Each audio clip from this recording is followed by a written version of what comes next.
मेरे भाई ने फ्राइडे रात को, हम जब बात हो रही थी, लड़ाई हुई थी मकान के पीछे, तो उन्होंने क्या करा, रात को चक्कू लेके, ये पहली बारी नहीं पहले भी हो चुका है कि चक्कू लेके मेरे को मारने के लिए भागा था। तो मैं एकदम से सडनली नीचे चली गई थी। उसको ना भैया को बुला लाई, पुलिस वाले को, उन्होंने दारू पी रखी थी और उन्होंने भी मुझे इतना शब्द बोला। अभी ये देखो, एक हैंडीकैप लड़की कमा के खाएगी और लड़के को घर पर बिठा के खिलाएंगे, ये कहाँ का वो है। आप बेटी को बाहर निकाल के आप क्या चाहते हैं? बच्चे सब तीनों बराबर हैं आपके? चलो बेटी बेटा अपने सेटल है, तो बेचारी जिसका एक पैर खराब है वो क्या करेगी? दिल्ली के चप्पे चप्पे की खबरों पर हम रखते हैं पैनी नजर, तो आप यही खबरें देख सकते हैं तेज तरार की ऐप पर। तो फिर देर किस बात की है, जल्दी से जाइए प्ले स्टोर पर और जाकर डाउनलोड करिए तेज तरार की ऐप को। नमस्कार, आप देख रहे हैं तेज तरार और मेरा नाम है आफरीन खान। प्रॉपर्टी रिश्तों में किस तरीके से दरार डालती है, इसका एक मामला आज आपको दिखाएंगे। आपने सुना होगा कि भाई बहनों की रक्षा करते हैं, इसके लिए एक रक्षाबंधन का त्यौहार भी है, जिसे इसीलिए मनाया जाता है कि बहनों की रक्षा भाई करते हैं। लेकिन आज का जो मामला हम आपके लिए लेकर आए हैं, उसमें एक बहन के आरोप हैं कि उनके भाई ने उनके ऊपर जानलेवा हमला किया है। ये हमला किया गया है प्रॉपर्टी के पीछे। पूरा मामला इनकी जुबानी सुनाएंगे, तब तक आप देखते रहिए तेज तरार। क्या नाम है आपका? मेरा नाम रोजी सिंह है। अच्छा, मुझे ये बताइए, आपके भाई ने आपके ऊपर कब हमला किया?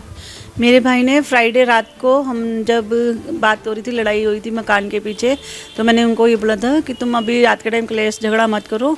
तो उन्होंने क्या करा, रात को चक्कू लेके, ये पहली बारी नहीं पहले भी हो चुका है कि चक्कू लेके मेरे को मारने के लिए भागा था। तो मैं एकदम से सडनली नीचे चली गई थी और नीचे उतरते सारी फिर मैंने अपने दीदी को फ़ोन किया था। रात के 1:30 बजे थे, तो दीदी को फ़ोन करा तो दीदी कहती तुम ऊपर चलो, मैं आती हूँ। जब मैं ऊपर गई तो मम्मी नीचे उतरे, मेरे को लगा मम्मी गेट लगाने जा रहे हैं। मम्मी वो जो PCR घूम रही होती है लोकल, उसको ना भैया को बुला लाई, पुलिस वाले को, उन्होंने दारू पी रखी थी और उन्होंने भी मुझे इतना शब्द बोले। उनकी वीडियो, पुलिस वाले ने? हाँ जी, उनकी वीडियो भी है। मैंने चुपचाप उनका मतलब रिकॉर्डिंग सब रखा था और उन्होंने बोला तेरे को घसीटता हुआ, बालों से खींचते हुए हम तेरे को थाने लेके जाएंगे, ऐसे कैसे ये हो रहा है। तो जबकि मेरे भाई ने भी दारू पी रखी थी, उसको नहीं कुछ कहा है, उल्टा मेरे को बोलने लग गए।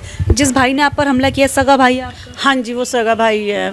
हम ये आपने एक जिक्र किया कि कोई मकान के पीछे आपके भाई ने हमला किया, क्या मामला है? हमारा जंतर विहार में डैडी का प्लॉट है 150 गज का, तो उसमें डैडी 80 गज के फ्लोर बना रहे थे। तो इसके चक्कर में कि मेरे को प्रॉपर्टी दे रहे हैं डैडी और दो मतलब जो डीलर लेगा, तो उसको था कि 80 गज खाली उसके आएगा, जड़ से मुझे 150 गज नहीं मिल रहा, इस चक्कर में। अच्छा, उन्हें पूरा 150 गज चाहिए? हाँ जी, कि 80 गज इस लड़की को क्यों दे रहे हैं, इस लड़की को क्यों अपने साथ रख रहे हैं। अच्छा, इसलिए जैसा आपने बताया कि पहली बार नहीं था जो हमला हुआ, आज से पहले कभी कंप्लेंट करवाई आपने? मैंने हम बहुत बड़ी कंप्लेंट हुई है। इवन उसको मैंने नशा मुक्ति केंद्र में भी 2 बारी डलवाया हमने। कौन से पुलिस स्टेशन में कंप्लेंट कराई आपने? ये तिलक नगर के में और चौंकी में, हमारा लगता है तिलक विहार और हमारा तिलक नगर का थाना लगता है।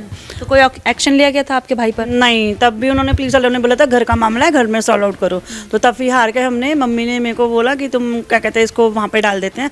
तो फिर, और वो भी उस पर भी फाइल पे मेरा नाम लिखवाया गया। मम्मी ने ना अपना लिखवाया ना किसी का, फाइल पे भी मेरा नाम लिखवाया गया कि मैंने इसको एडमिट करवाया, जबकि पैसे तो मम्मी डैडी नहीं खर्चे थे।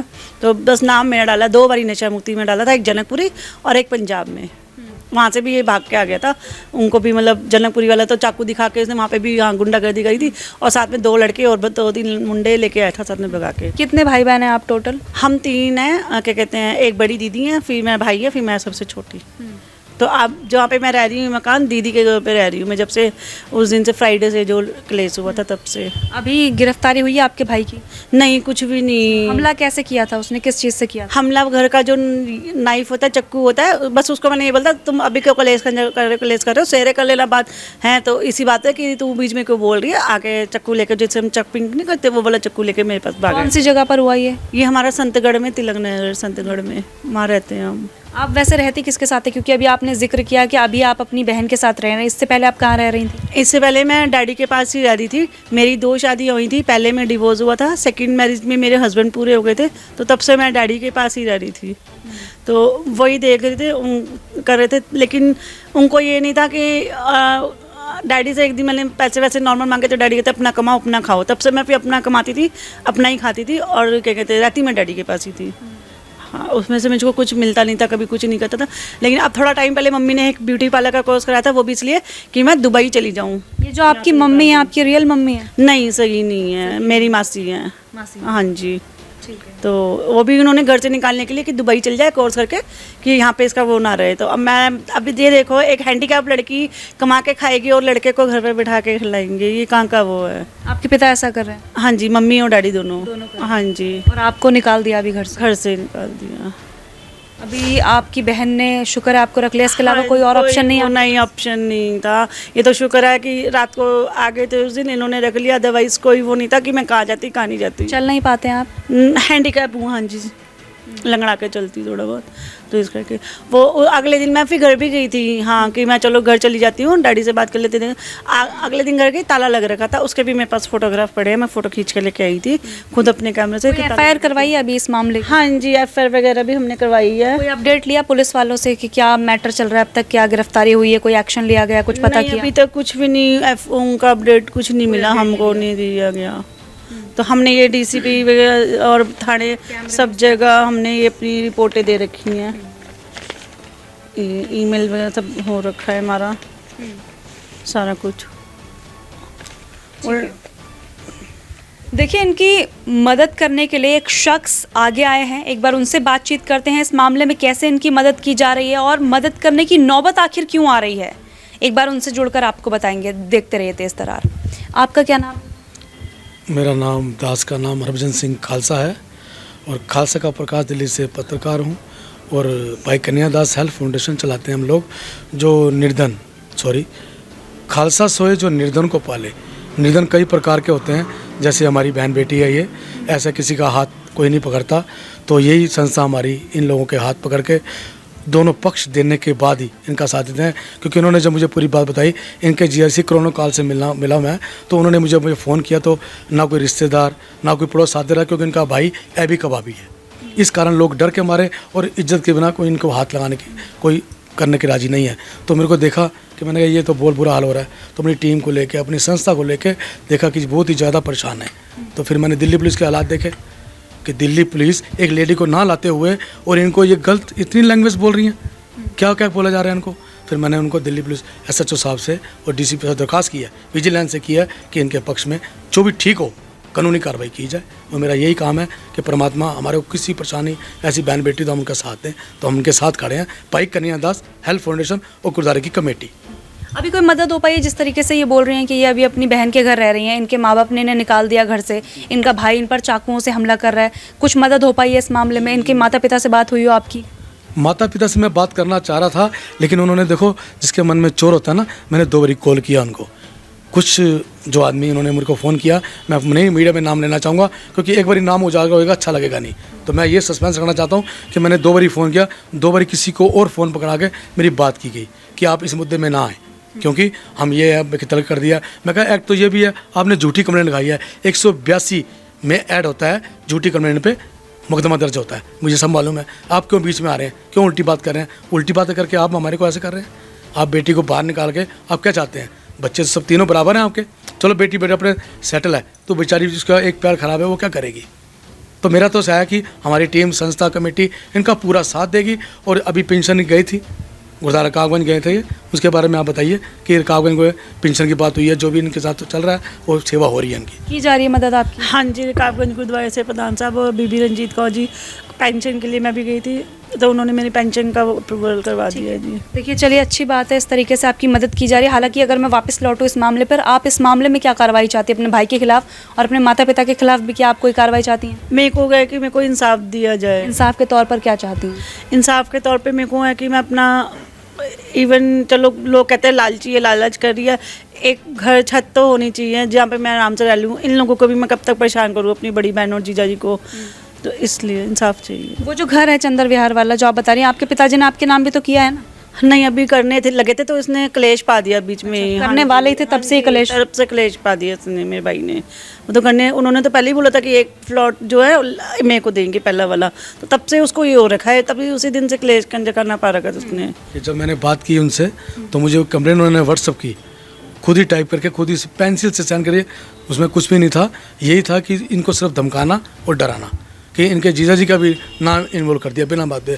वो इतने खालसा हैं, किसी से लेना ना देना, डॉक्टर हैं वो, कुछ मतलब नहीं है इन बातों से, रहते पुरानी थे, कुछ ही टाइम यहाँ आए हैं, तो अभी उनका नाम बिना गवाह ब्लेम, झूठी कंप्लेंट में 182 का मुकदमा दर्ज होता है। किसने करी है झूठी कंप्लेंट? ये उनके मदर ने, उनको समझाया गया, इनकी मदर ने, जो दूसरी मदर है जी, उन्होंने किया। अभी आप क्या जिक्र कर रही थी कि आपके भाई को भी बेदखल कर दिया आपकी स्टेप मदर ने? हाँ जी, जब उनकी शादी हुई थी तो थोड़े टाइम बाद उसको भी बेदखल किया गया था जायदाद के लिए।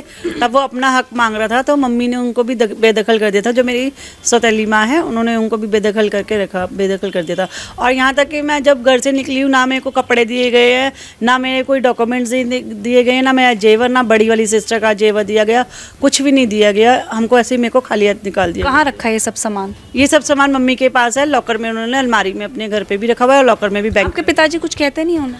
नहीं, डैडी तो एकदम वो कर देते हैं। जब डैडी गुस्सा करते हैं, डांटने, फिर उनको ऊपर से पड़ जाती हैं लड़ने के लिए, तो फिर वो ज़्यादा वो नहीं करते। ये है कि हाँ, अब एकदम अब डैडी को एकदम पता नहीं क्या पट्टी वो कर रखी है, क्या कर रखा है, रब जाने। नहीं तो पहले डैडी एक मिनट भी मेरे बिना नहीं रहते थे, अब वो भी खुंदस खाने लग गए मेरे से, सच में। उल्टा जब पहले दिन से जब मैं परेशान थी, तब से जीजू और दीदी मेरा साथ दे रहे हैं और मम्मी डैडी ने इन पे भी ब्लेम लगाया है कि ये लोग भी जायदाद के पीछे हमसे हैं, वो आ गए हैं कि लड़े। अब मैं कहाँ जाऊँ? एक तो वो मेरी मदद कर रहे हैं, उल्टा उनको भी वो करने लगे हैं कि ये गलत है, कि मेरा साथ दे रहे हैं, मतलब जो मेरा साथ देगा वो गलत होगा। अब मैं अकेली जाके कहाँ लड़ूँ? तो अब मेरे को ये है कि कम से कम हम दोनों बहनों को तो, अब चलो मेरे को भी तो इंसाफ मिल रहा है, उसको भी तो मिले। वो रात देर फ़ोन करती हो आ जाते हैं वो लोग। अब आए लड़की को तुम घर से बाहर निकाल रहे हो, अब दूसरा भी ना मदद के लिए आए, कौन करेगा? तो क्या कर रहे हैं? जैसे आपकी बहन आपकी मदद करे तो उनके साथ क्या किया जा रहा है? उनको भी जो कंप्लेंट आई है उसके अंदर उनको भी बेदखल का कर दिया गया, ना उनको जेवर दिया ना कुछ। हम एक दिन तीनों बात भी करने गए थे चारों, तो हमको बोल दिया गया गली मोहल्ले में कि हमको मारने आए हैं। और जबकि गली में 100 बंदे गली के नीचे खड़े थे, घर वाले खड़े थे, खिड़कियाँ दरवाजे खुले थे, सबके सामने ये बात हुई थी। और फिर भी मम्मी ने रोला मचा दिया कि लोग हमको मारने आए हैं। आपको परेशानी अपनी सौतेली माँ से या पिताजी से भी है? दोनों से। भाई से, देखिए अगर बात रही प्रॉपर्टी की तो वो तो उनकी मर्जी है कि वो जिस मर्जी को दें जी।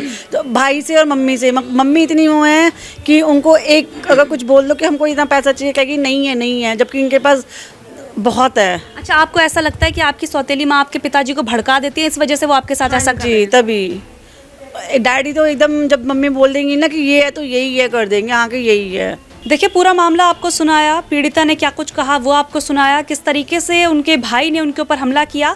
अब जो भी बातें मैं आपको बताने जा रही हूँ वो इन्हीं के द्वारा बताई गई हैं, मैं सिर्फ रिपीट कर रही हूँ। इनका कहना है कि इनके पिताजी ने एक प्रॉपर्टी इनके भाई की और इनके नाम करने की बात कही। वो बात सुनते ही इनका भाई इतना बौखला गया कि वहाँ पर कलेश शुरू हो गया। कलेश इतना ज़्यादा बढ़ गया कि इनके ऊपर चाकुओं तक से हमला बोल दिया गया। इसके बाद इनके माता पिता ने भी इनका साथ छोड़ दिया। इसके बाद एक शख्स ने आगे हाथ बढ़ाया, आप देख सकते हैं वो इसी वक्त यहाँ पर मौजूद हैं और इनकी जो है मदद की जा रही है गुरुद्वारों की तरफ से। हालांकि अब इनकी इस मामले पर यही मांग है कि जो भी उचित कार्रवाई बनती है पुलिस के द्वारा, क्योंकि कंप्लेंट की गई है लेकिन अब तक कोई उचित कार्रवाई उन पर नहीं हुई है। इनकी यही मांग है कि जो भी आरोपी है उनके खिलाफ कार्रवाई की जाए। इसके साथ ही जैसा इन्होंने कहा कि ये चल फिर नहीं सकती हैं ठीक तरीके से, तो ये एक रहने के लिए छत चाहती हैं, यही इनकी कुछ मांगे हैं। और पूरे मामले को हमने आपको सीधे तौर पर दिखाया, जो भी इनका कहना था वो एज इट इज़ आपको दिखाया। पूरा मामला देखने के बाद आपकी क्या राय है कमेंट करके बताइएगा। इनकी जो भी मांगे हैं क्या वो आपको जायज़ लग रही हैं? इनके माता पिता के बारे में और इनके भाई के बारे में इन्होंने जो भी बातें कही हैं उनको सुनकर आपको क्या कुछ महसूस हो रहा है? अपनी राय कमेंट करके ज़रूर बताइएगा। दिल्ली से कैमरा पर्सन आकाश शर्मा के साथ मैं आफरीन खान। अगर आपको हमारी ये वीडियो पसंद आई हो तो इसे लाइक एंड शेयर करना बिल्कुल भी ना भूलें। इसके साथ ही हमारे चैनल तेज तरार को जरूर सब्सक्राइब करें और हाँ, बेल आइकन को दबाना बिल्कुल भी मत भूलिएगा, जिससे दिल्ली से जुड़ी तमाम खबरों की नोटिफिकेशन सबसे पहले आप तक पहुंचे।